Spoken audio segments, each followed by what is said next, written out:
Well, what's up, my friend? Welcome back to AI in Motion, and this is what I'm going to be showing you how to build today.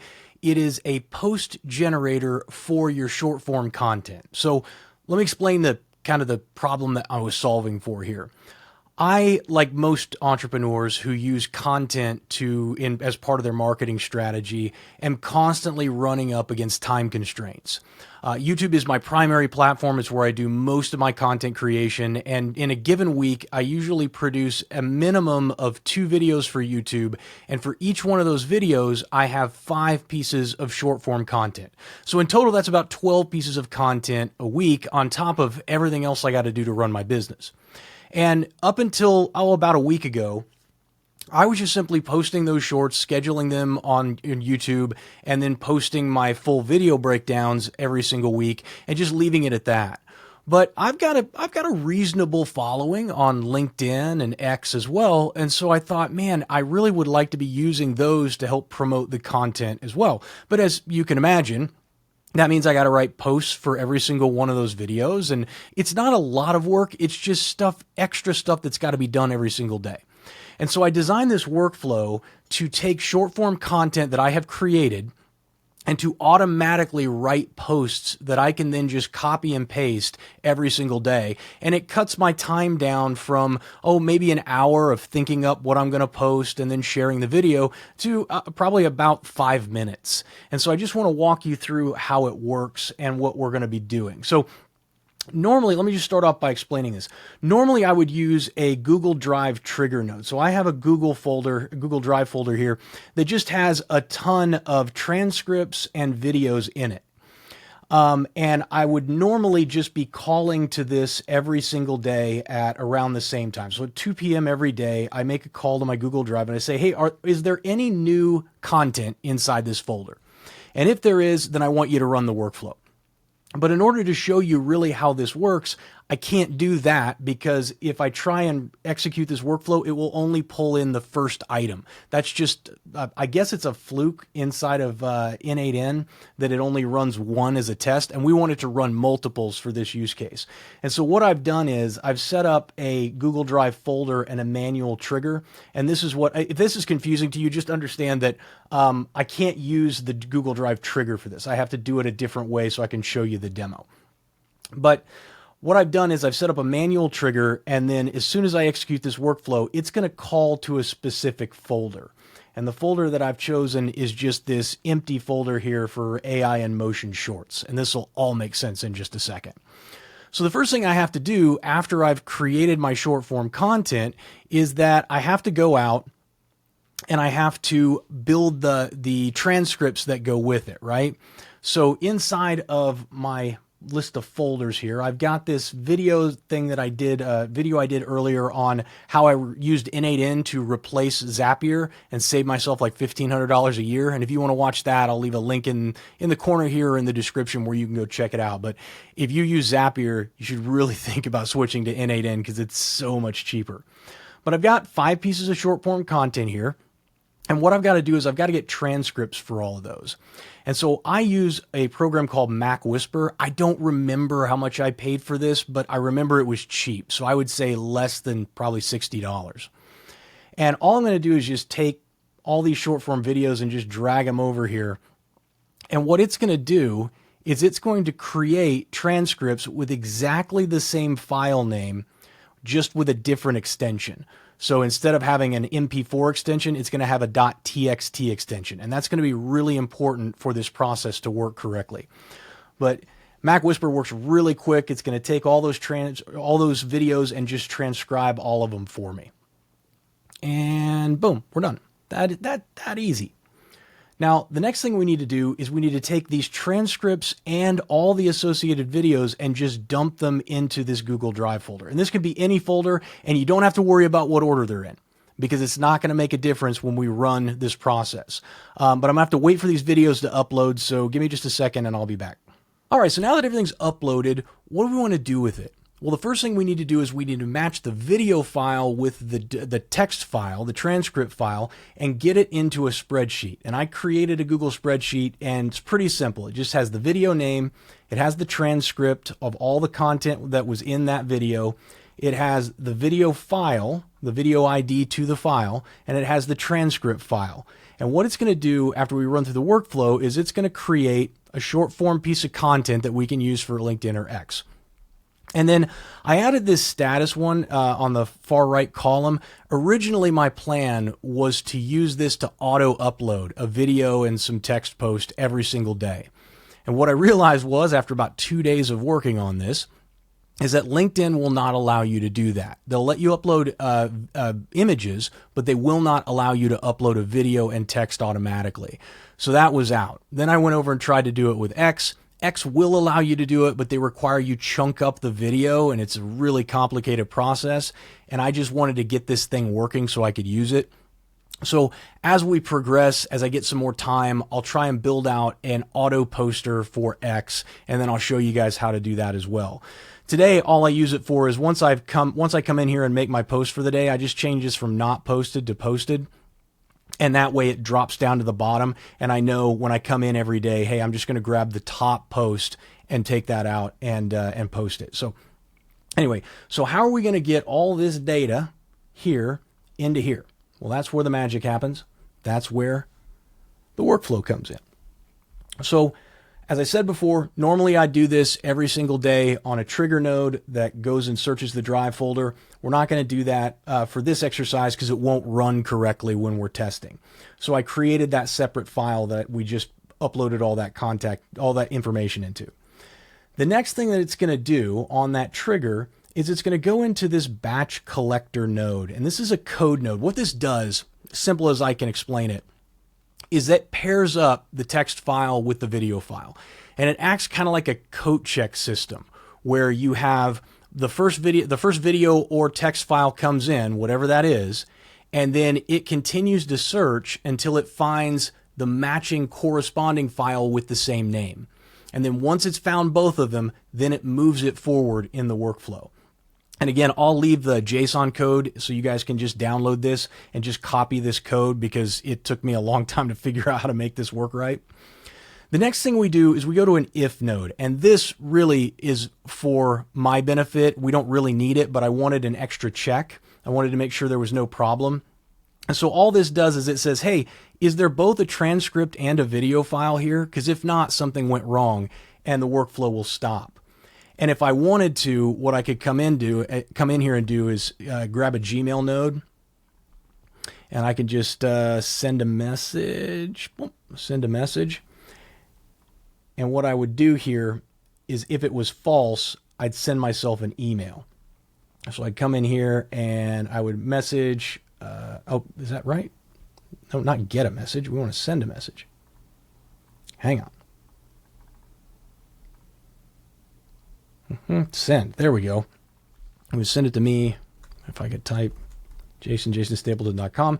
Subject would just be like error, and we could just say in the batch in the code node for short content, right? And then I can just put a little blurb in here that says, hey, there's a problem, you had an issue, and that way I know to go check it out. Otherwise, it's just not. I just wouldn't have any idea that it didn't work properly.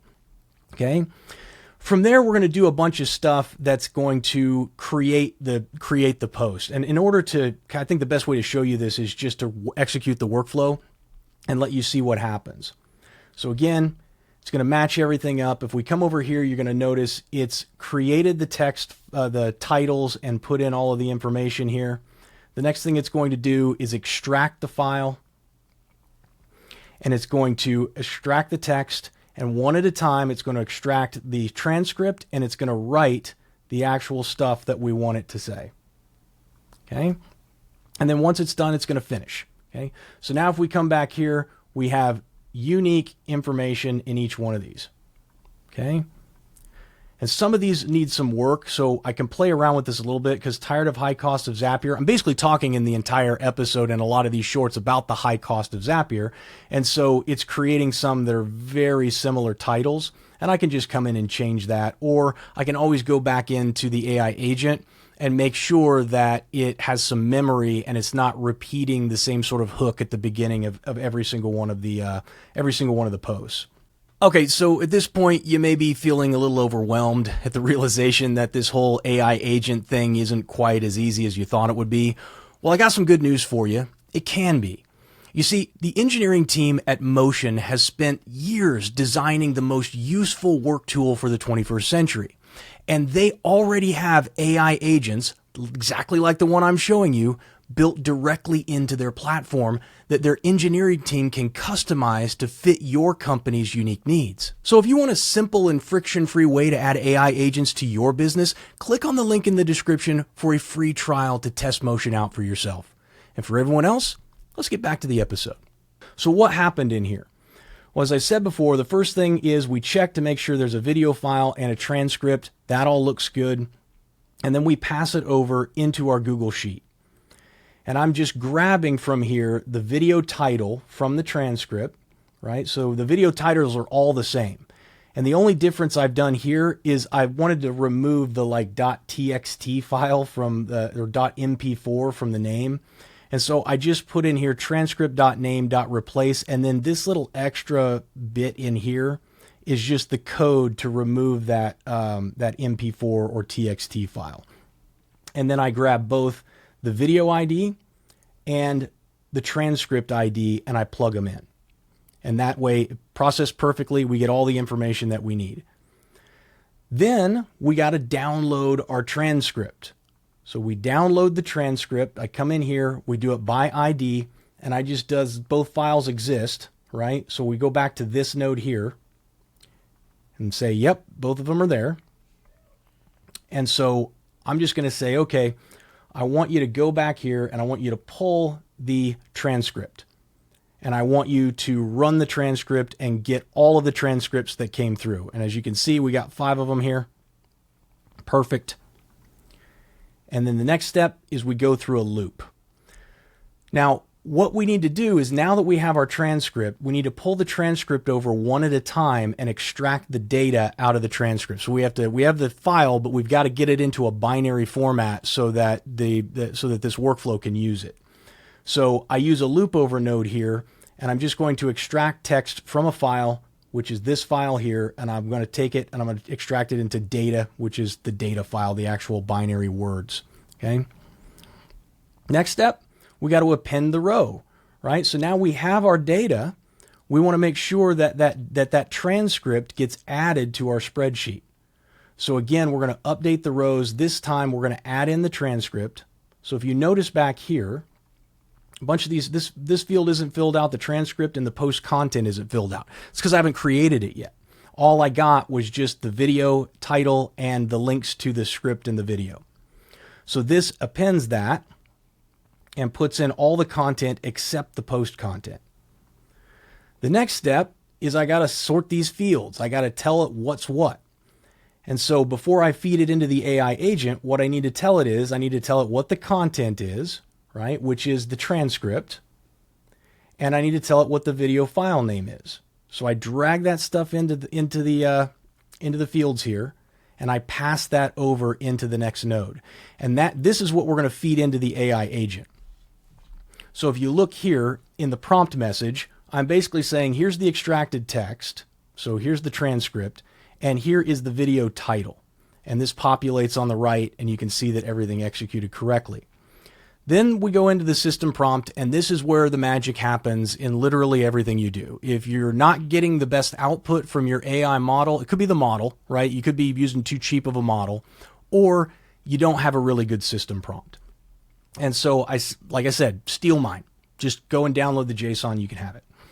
You're a LinkedIn video promotion specialist AI. Your purpose is to transform extracted text from a video into a concise, compelling LinkedIn post designed to engage professionals and drive views of the video. I give it a little bit of context. I explain the process that I want it to go through, and I give it the output format. Return only the following JSON, no commented markdowns, etc., and then I give it the code of how I want it to look. Give it some constraints. One of the things is if it's a video, I know a lot of people aren't probably going to read the text, they're probably just going to watch the video. And so, hey, make it 300 characters. I could ask it to make a longer post, but remember, I'm feeding it a transcript that's probably only, I mean, the videos are between 20 seconds and maybe like 40 seconds, right? So there's not a lot of information there. And I don't want the AI to get too crazy with the sort of the hallucinations or the stuff it might make up. If I said make it a minimum of 500 characters, now all of a sudden I may run into some trouble. Don't use hashtags or emojis. That's a dead giveaway. Don't mention that the post is generated by AI, obviously. And then I feed it some examples. Here's an example input, and here's what I want you to produce for me. And I give them a few of those, and then I say final notes are important inside of any text prompt.